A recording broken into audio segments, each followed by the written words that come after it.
Pada kesempatan kali ini, saya akan menceritakan sebalur cerita film yang berjudul Squid Game yang dirilis pada beberapa hari lalu. Film serial Korea ini akan mengisahkan sebuah permainan dengan hadiah yang cukup besar. Namun di sisi lain juga harus mempertaruhkan nyawa. Tanpa berlama-lama, mari kita masuk ke alur ceritanya, sob. Pada awal film, kita diperlihatkan beberapa orang anak yang sedang bermain. Permainan tersebut adalah sebuah permainan cumi-cumi, di mana penyerang harus menggambar cumi-cumi dan penjaga harus menjaganya. Kemudian kita diperlihatkan seseorang yang berbicara dengan ibunya. Dia adalah Gi-hun. Gi-hun ini adalah seorang pria pengangguran, namun di sisi lain dia juga mempunyai seorang anak. Dan Gi-hun sebelumnya bercerai dengan istrinya. Kehidupan Gi-hun layaknya seorang anak kecil yang selalu meminta uang kepada ibunya. Setelah ibunya pergi, Gi-hun mengambil kartu ATM milik ibunya.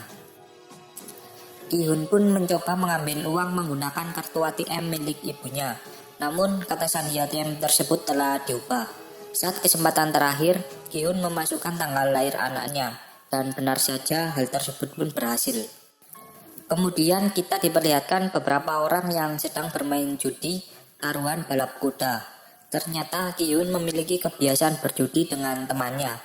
Namun taruhannya sempat kalah dan Gi-hun membeli lotre lagi untuk menebak taruhannya.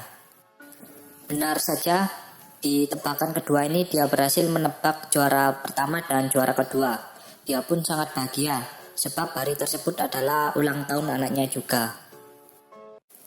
Dengan sisa uang seadanya, dia memainkan permainan untuk memberikan anaknya hadiah. Namun usahanya tetap saja gagal, hingga ada seorang bocah yang menawarinya bantuan. Dan akhirnya Gi-hun mendapatkan hadiah yang diinginkannya. Dia pun sangat bahagia sekali.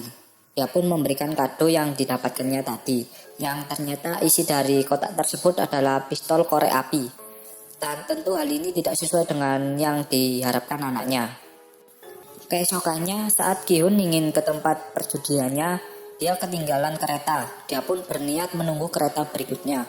Namun seseorang mendatanginya dan menawarkan sebuah permainan. Jika Gi-hun berhasil, dia akan diberikan 1000 won. Gi-hun pun menyetujui permainan tersebut. Permainan pun terus berlanjut dan Gi-hun mengalami kekalahan demi kekalahan. Sampai kereta kedua pun tiba. Mereka tetap melanjutkan permainannya. Dan masih nasib yang sama, Gi-hun harus menerima tamparan di mukanya. Dan pada akhirnya, Gi-hun pun memenangkan permainan untuk pertama kalinya. Karena terbawa emosi, dia pun bahagia dan ingin menampar orang tersebut. Namun Gi-hun lupa bahwa jika dia menang, maka imbalannya adalah 100.000 won. Orang tersebut pun memberikan Gi-hun 100.000 won. Dan dia juga memberikan identitasnya. Barangkali Gi-hun mau ikut permainan lagi. Saat hendak tidur, Gi-hun melihat gambar anaknya di HP-nya. Dia begitu menyayangi anaknya dan dia teringat dengan tanda pengenal yang diberikan seseorang tadi pagi. Demi agar bisa mendapatkan hak asuh anaknya, kini dia menyetujui untuk ikut dalam permainan. Di sini dia dijemput oleh sebuah mobil dan orang yang menjemputnya juga berlagak aneh dengan memakai masker gas. Gi-hun dengan rasa curiga masuk ke dalam mobil tersebut dan benar saja keluar obat bius dari dalam mobil tersebut. Saat terbangun, ia terkejut karena dia berpakaian layaknya napi di penjara dan di sana juga terlihat banyak sekali orang yang berpakaian sepertinya. Namun tiba-tiba ada 2 orang yang sedang berkelahi. Gi-hun pun mengenali wanita yang berkelahi tersebut. Dia yang mengambil uang miliknya di film awal tadi. Dan kini perkelahian pun semakin memanas. Namun tiba-tiba muncul beberapa orang bertopeng yang menjelaskan bahwa mereka akan mengikuti sebuah permainan dengan hadiah 45,6 miliar won. Hal ini pun tidak dipercayai oleh semua orang. Namun orang tersebut memberikan data-data pemain di sana, di mana orang di sana sama-sama terlilit oleh hutang yang tak bisa dibayar. Kemudian orang tersebut menjelaskan bahwa setiap permainan harus menandatangani kontrak dan jika mereka sudah berpartisipasi maka tidak boleh mengundurkan diri dan mereka pun kini satu persatu mulai menandatangani kontrak tersebut. Kemudian mereka pun memasuki sebuah tanah lapang. Gi-hun pun bertemu teman masa kecilnya yang bernama Sang-woo. Namun Sang-woo mengabaikan pertanyaan dari Gi-hun. Mereka kemudian diperlihatkan sebuah boneka besar, di mana permainannya yaitu jika boneka tersebut menghitung, mereka harus berlari ke garis depan dengan waktu 5 menit, dan mereka harus diam jika boneka tersebut berbalik. Salah seorang anak muda di sana pun meremehkannya, dan permainan dimulai.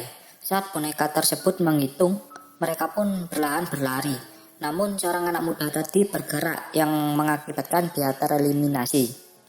Sebuah tembakan pun terdengar. Mereka yang kebingungan tetap melanjutkan permainan. Namun saat temannya yang mengeceknya benar saja keluar darah dari tubuhnya, pria tersebut pun berlari dan dia juga tertembak juga. Semua orang yang ada di tempat tersebut pun mulai panik satu sama lain. Mereka pun berusaha kembali ke pintu mereka masuk. Akan tetapi tembakan demi tembakan melayang ke tubuh mereka masing-masing. Mayat-mayat orang di sana pun mulai bergelimpangan. Ini mereka semua sadar bahwa permainan tersebut adalah bukan permainan biasa. Seorang kakek tua yang ditemui Gi-hun berusaha mengikuti jalannya permainan, dan hal itu diikuti juga oleh peserta yang tersisa. Perlahan demi perlahan mereka mulai berjalan, dan beberapa peserta juga masih tertembak. Kini waktu mereka hanya tertinggal semenit sebelum permainan berakhir. Di sisi lain, terlihat seseorang yang memperhatikan mereka di sebuah ruangan. Dapat disimpulkan bahwa dia adalah dalang di balik permainan tersebut. Permainan pun terus berlanjut, dan beberapa orang juga tertembak satu persatu. Waktu tinggal beberapa detik lagi. Gi-hun terpeleset oleh salah satu mayat. Untungnya ada orang yang menyelamatkannya. Dan sebagian orang telah melewati garis. Kini Gi-hun berlari sekuat tenaga karena waktu tinggal 3 detik lagi, dan dia pun mencapai garis sebelum waktu berakhir. Dan peserta yang belum melewati garis harus tertembak karena waktu telah berakhir.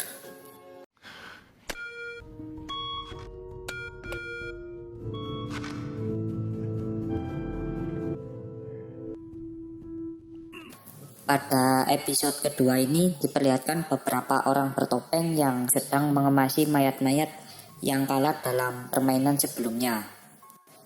Kemudian film pun dimulai. Episode kedua ini berjudul Neraka. Kita kemudian diperlihatkan Gi-hun yang berterima kasih kepada temannya yaitu Sang-woo, dan orang yang menyelamatkannya sebelumnya yaitu Ali.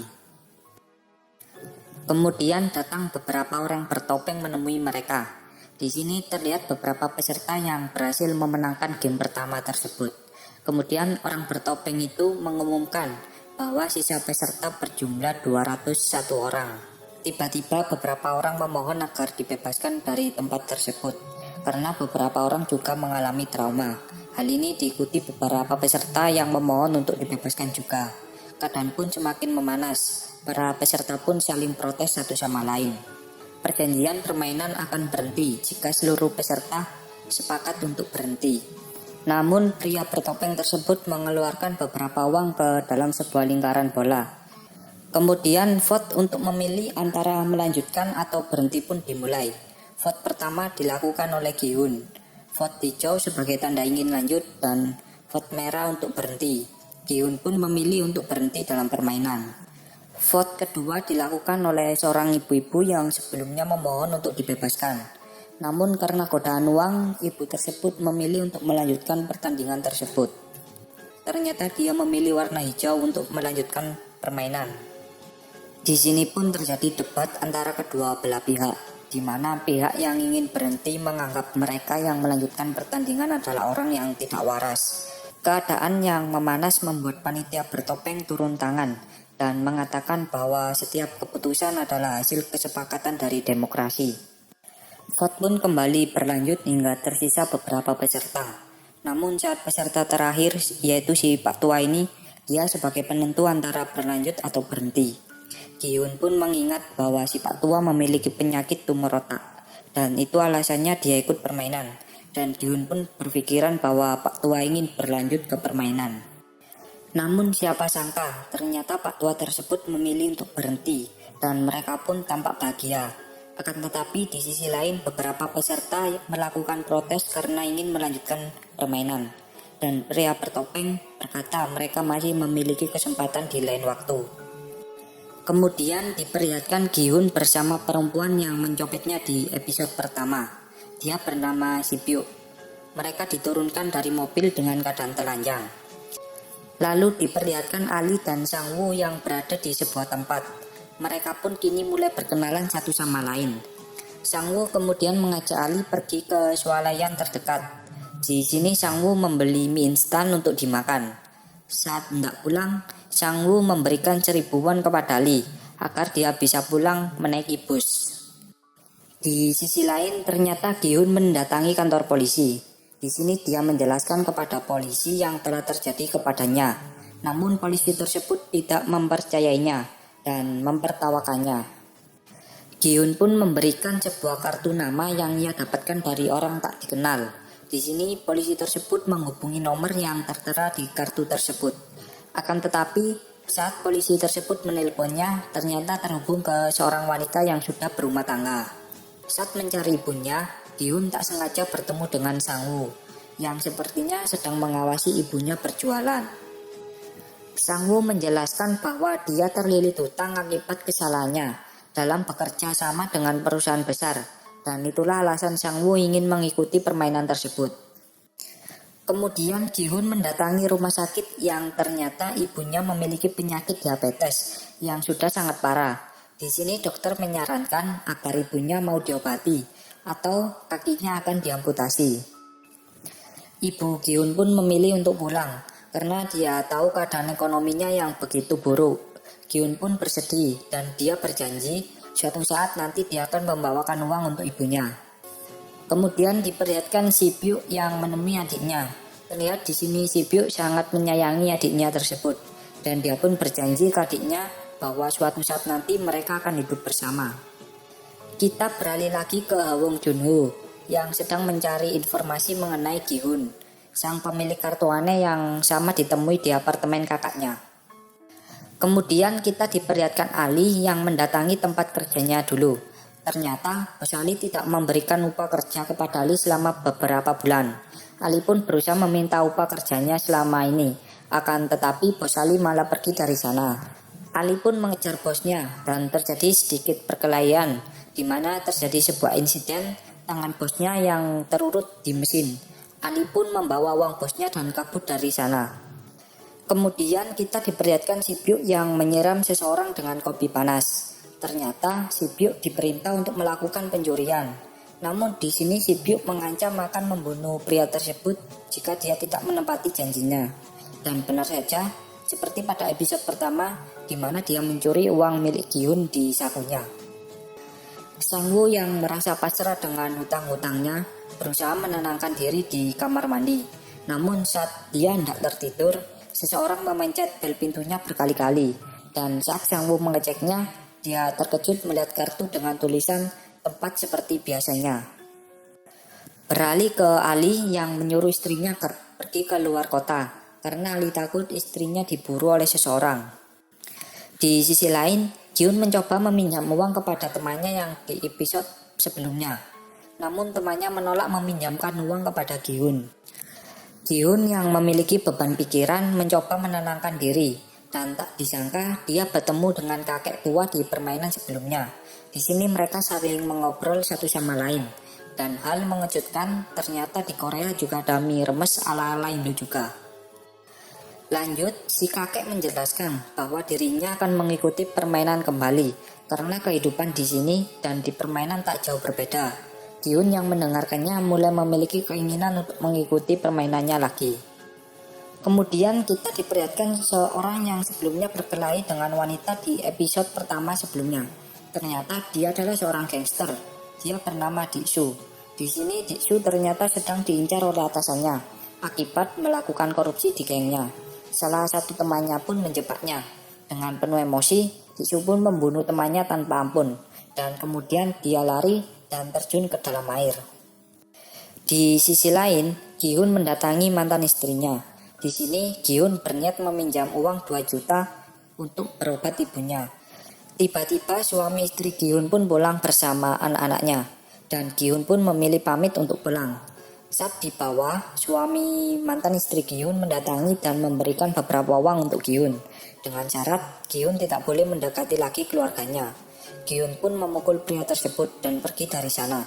Saat di depan pintu, Gi-hun menemukan kartu yang terselip di pintunya. Kemudian diperlihatkan Gi-hun, Sang-woo, Dik-soo, Si-byuk, Ali dan kakek tua yang sepertinya memutuskan untuk melanjutkan permainan. Dan tiba pada waktunya, beberapa mobil menjemput mereka masing-masing seperti pada episode pertama. Dan lagi-lagi mereka dibius yang mengakibatkan mereka tak sadarkan diri. Ternyata detektif Junho berusaha mengikuti mobil yang dinaiki Gi-hun. 동그라미?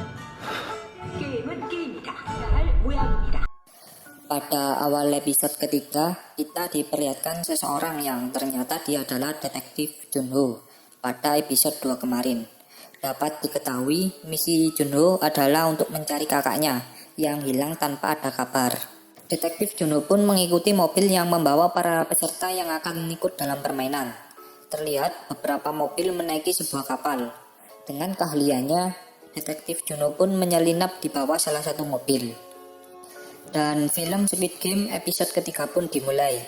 Episode ketiga ini berjudul Pria Berpayung. Tak selang beberapa lama pun, beberapa pria bertopeng mencoba memeriksa identitas para peserta dengan menggunakan alat seperti pendeteksi wajah. Namun, salah satu petugas pria bertopeng itu heran, sebab alatnya tidak dapat mendeteksi salah satu peserta. Detektif Junho pun menyamar menjadi pria bertopeng dan membuang jasad pria bertopeng tersebut ke dalam laut. Kemudian kita diperlihatkan beberapa peserta yang dibawa ke sebuah ruangan. Ternyata di ruangan tersebut para peserta akan diganti bajunya dan diambil barang-barang yang dibawa oleh para peserta seperti pada episode pertama sebelumnya.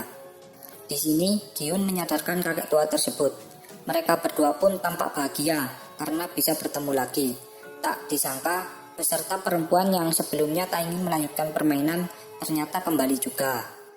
Di sisi lain, Gi-hun juga bertemu dengan Sang-woo, yaitu teman masa kecilnya. Tak disangka ternyata Sang-woo juga memilih kembali ke dalam permainan. Tak hanya itu, Ali yang sebelumnya bersama Sang-woo kini juga ikut kembali ke dalam permainan. Dan mereka pun berencana membentuk sebuah tim yang terdiri dari Gi-hun, Sang-woo, Ali, dan kakek tua ini. Kemudian kita diperlihatkan Si-byuk dan Dok-soo yang ternyata juga ikut kembali ke dalam permainan. Di sini, Dok-soo mencoba mengajak Si-byuk agar mau bergabung ke dalam timnya. Namun, dia menolaknya. Tiba-tiba seorang perempuan menghampiri mereka berdua. Dia bernama Ryung. Di sini Ryung mencoba memotong pembicaraan mereka. Namun, Dok-soo yang sok ganteng pun mengabaikannya. Kemudian terlihat Si-byuk yang melihat ke arah atap yang sepertinya ingin merencanakan sesuatu. Lalu kita diperlihatkan pria bertopeng yang sepertinya sedang berbicara dengan bosnya. Dia mengabarkan bahwa dari 201 pemain, 187 orang kembali ke permainan dan sisanya menolak untuk kembali.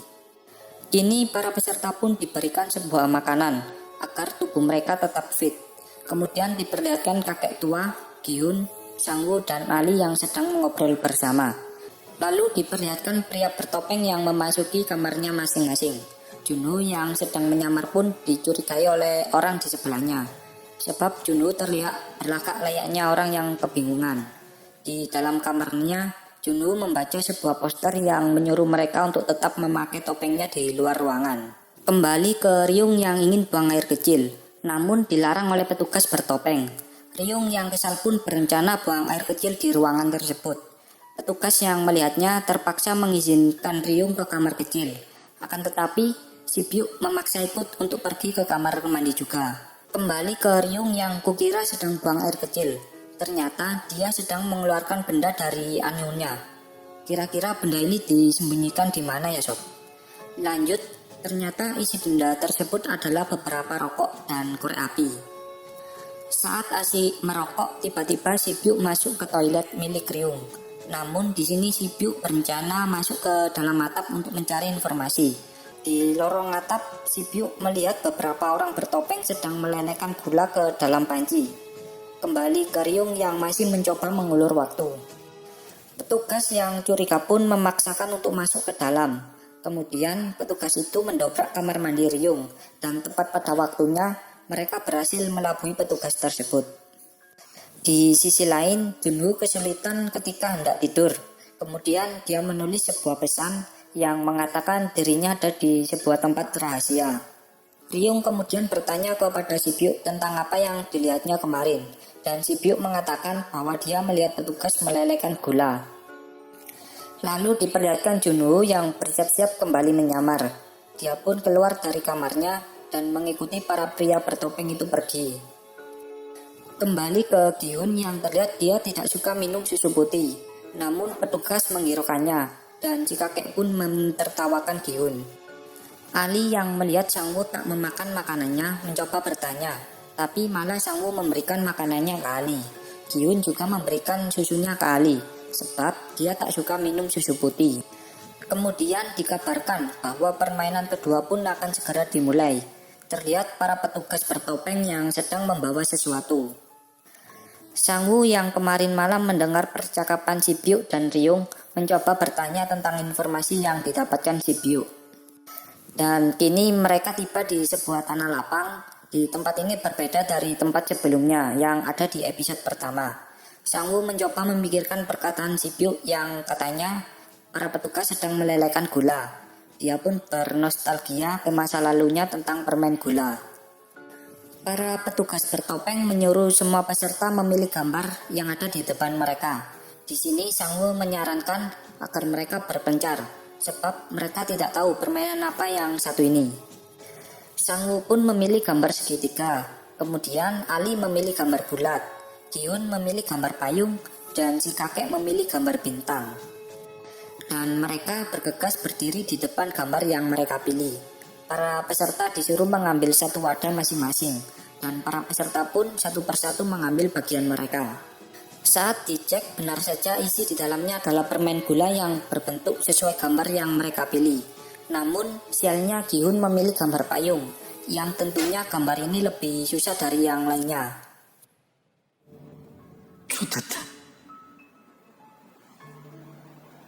Permainan pun dimulai. Mereka diperintah agar mengeluarkan gambar dari permen gula tersebut. Jika gambar tersebut rusak, maka mereka akan mati. Dan jika waktu habis, mereka juga akan mati.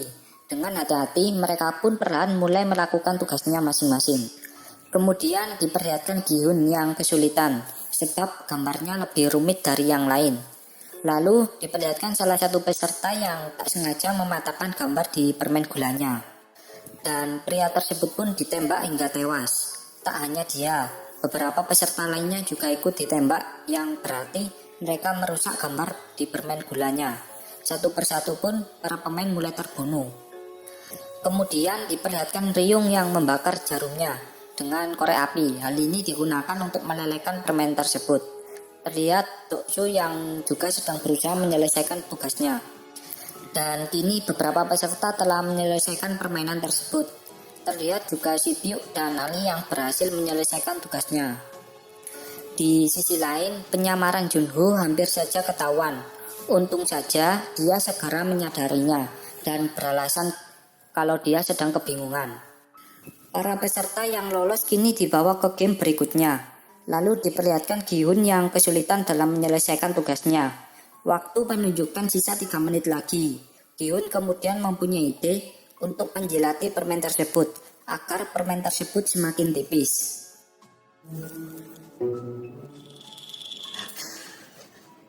Di sisi lain, Ryung berhasil menyelesaikan tugasnya. Kemudian dia memberikan korek api kepada Doksu agar Doksu bisa bergegas. Tingkah konyol Gi-hun yang menjilati permennya pun diperhatikan oleh peserta lainnya, dan mereka pun mulai mengikuti apa yang Gi-hun lakukan.